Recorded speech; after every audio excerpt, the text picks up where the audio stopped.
again, it's Christina from Sunshine and Flora. So today is Thursday, February 8th, and I'm busy this afternoon prepping for tomorrow, which is going to be my first big seed starting day. Now, I don't usually start a ton of seeds in February. Most of my seeds are started, in fact, in March and April. But this year, February is increasingly busy for me because I have the hoop house. And I am going to take full advantage of that hoop house this year for the early crops. So everything that I'm going to be starting tomorrow will be for the hoop house. So in this video, I want to share with you what I'll be starting tomorrow. Tomorrow when I get everything started, I'll do a video as well. But I also thought that this would be a good chance today to share with you guys a lot of the seed starting supplies that I use, the trays that I use, soil blocking, my whole grow light setup, because I get a lot of questions about that, and I don't use the fancy grow lights. So I want to share all of that with you guys in this video. So let's head over to the grow shelves. Okay, so this is one of my grow shelves, and I hope the lighting is okay for you guys. I'm a little far away from a window, but I have the grow lights actually turned off so that you can see a little bit better.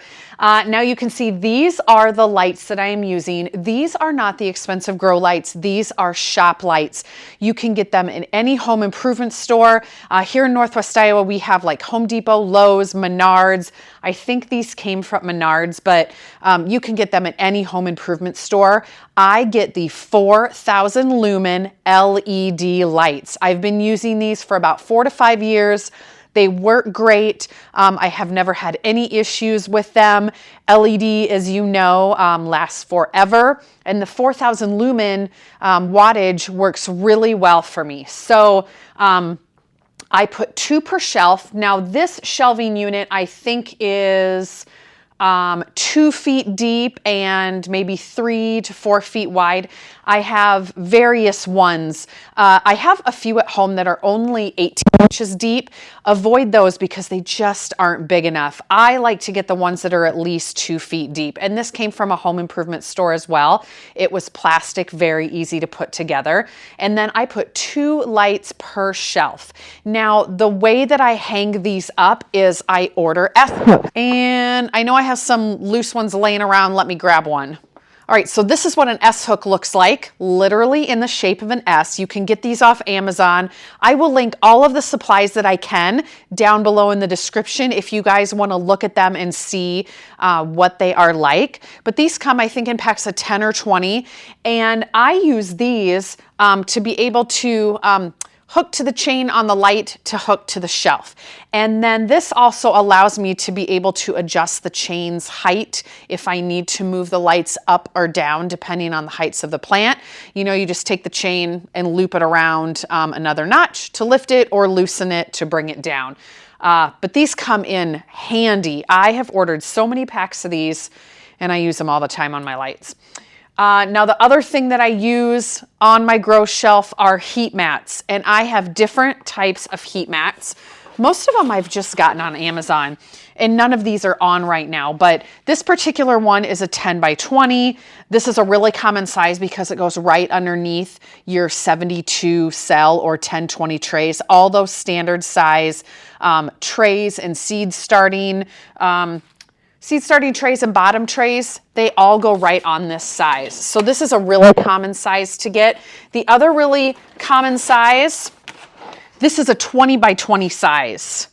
And it's just nice to have these for less power cords. It takes up a lot more space, and then you can fit a couple trays right on here, and you don't have to have as many single mats that kind of move around. So I have a couple of these, but I have a lot of the 10 by 20 size too. Now you'll notice I don't have a lot growing right now on these grow shelves because it is early February, and like I said, tomorrow's going to be a really big seed starting day. However, have my Lysianthus going, and I combined these this morning. I did have 3 of these trays, and I have combined it to where they just fill 1.5. I got those seeds from Jake. They were pelleted seeds. I think they must have been from last year's mix, and I had not the most amazing germination. So all the soil blocks that were empty, I tossed them this morning, so I have room to put something else here. But I find that these cafeteria trays work super good for soil blocks. I also got these off Amazon. I think they come in packs of 10 or 20. Pretty economical. You can get this size, you can get smaller sizes. I find that this size works really well for me, so I will link those down below as well. The other things that I use when I do seed starting with soil blocks are leftover trays from the grocery store, like meat trays, or these are takeout leftover trays that come with lids. Those are really easy things to save to put your soil blocks in, especially if you're doing a small quantity of a certain variety. You know, just pop 40 soil blocks in one. You have a small quantity of seeds, and then it's not mixed up on a tray with anything else. Here's an example of one of those meat trays. This, I think, is feverfew. So if you saw one of my last videos, mixed in with my Lisianthus were all of these, clearly not Lisianthus. And by your guys' comments, we think we have identified it as feverfew. And the more it grows, it really is looking like feverfew, which I am totally okay with. But this morning when I got rid of all my soil blocks that were empty, I merged all of these onto their own tray, so they are growing separate from my Lisianthus. The other trays that I use for seed starting are the 72 cell 10 by 20 trays. The cells come separate than the bottom tray, which is really easy when you want to bottom water them. And these I all got from a website called Greenhouse Megastore. I will link it down below. They have a lot of different options for seed starting. In fact, these bottom trays, I ordered a few different kinds last year, and I'm probably not going to call them the right thing, but they have like heavy duty, extra,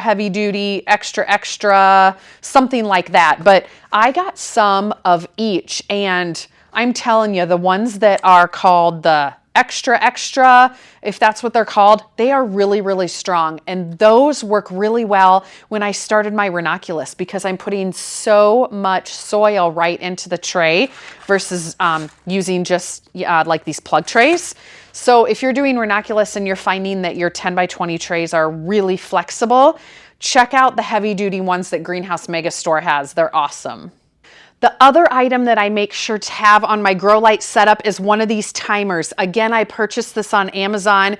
It's linked down below, but these come in handy so I don't have to remember to turn off my lights at night or turn them back on in the morning, because once your seeds get started, you want to limit the amount of light they get per day. So I have this set that the lights are on 16 hours a day and off the rest of the time. So just like they are outside, they're getting that nighttime lighting so they don't get 24 hours of light. So these are really easy. I think they came in a 2-pack, and I just plug this into the wall or my power strip, and then the lights get plugged into this, and then the timer is set. Super easy. All right, so that is pretty much everything that goes into my grow light setup. I want to take you over and show you the different mediums that I do for seed starting versus soil blocks versus starting my ranunculus corms. Okay, so in my corner over here, I have the 3 different mediums that I use for all of my seed starting. The first one is just a regular potting soil or a potting mix. You can use any kind. This just happened to be the kind that I could get that wasn't frozen at the moment. It's just a regular potting soil. This is what I use when I start all of my ranunculus and my anemone corms. Now, you can use Pro Mix. I always use potting soil, so that's just what I'm going to use again this year. And basically, I put it in the tray, pre-moistened. I set the corms in it, cover them a little bit with the potting soil, and that is how I pre-sprout them. So super easy. The potting soil is also what I use with all of my winter sowing and when I pre-sprout all of my dahlia tubers, which I have quite a few of those going right now. The next item I use is in this large bag, and this is my Pro Mix. This is the Pro Mix BX, and this is what is called a compressed bale. So I ordered this last year, and I used this for all of my seed starting, and I only went through half of it. And so I can use the rest of it this year, which is kind of nice on the budget. I think the whole bale was like $100, $110, something like that. I got this from Greenhouse Mega Store as well. But this is what I use to do all of my seed starting in the cell trays. And for me last year, it worked really, really good. Now, when it comes to soil blocking, I switch over and I use this Vermont compost. The texture of this and the, I don't know what you want to say, consistency, this has been working better for me with the soil blocks. They tend to stay together a lot better. And the Vermont compost, it's called the Fort V. I believe this has, you know, some good nutrients in it. You know, I don't know a lot about it, but for me, this has worked better for the actual soil blocking. Now, as far as the soil blocker that I use one of the small 20 cell soil blockers. It works really great. I purchased it on Amazon last year, and I really like it. I think this is probably how I'm going to be starting a majority of my seeds this year.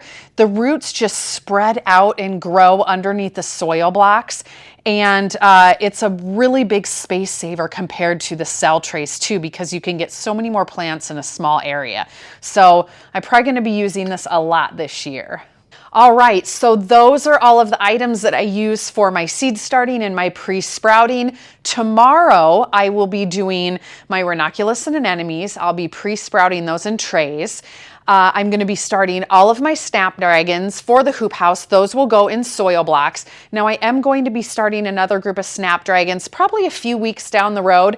Those will go out in the garden, but tomorrow I'm starting the hoop house snapdragons. And the last thing I'm going to be starting tomorrow is some columbine.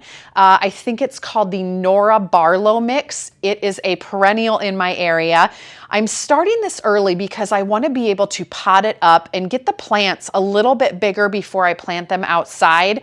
I will not get blooms this year from these plants, but I will get blooms next year and all of the following years, and they will be very early blooms, so they will help fill that gap between tulips and the main growing season. So I won't get blooms off of them this year, but I'm planning ahead for the future years. Okay, so that's going to do it for this video. I just thought it might be helpful to show you as I'm prepping and all of my supplies because I get a lot of questions. Again, everything that I can link, I will link down below for you to easily find online. Shop lights, you will notice that I do not have those linked down below because you can get them at any garden center. And honestly, I think they kind of change every year. So if you want what I have, get LED 4000 lumen. They work great. And stay tuned for my first seed starting and pre-sprouting video. You'll probably see that in a few days. So stay tuned. We'll see you soon.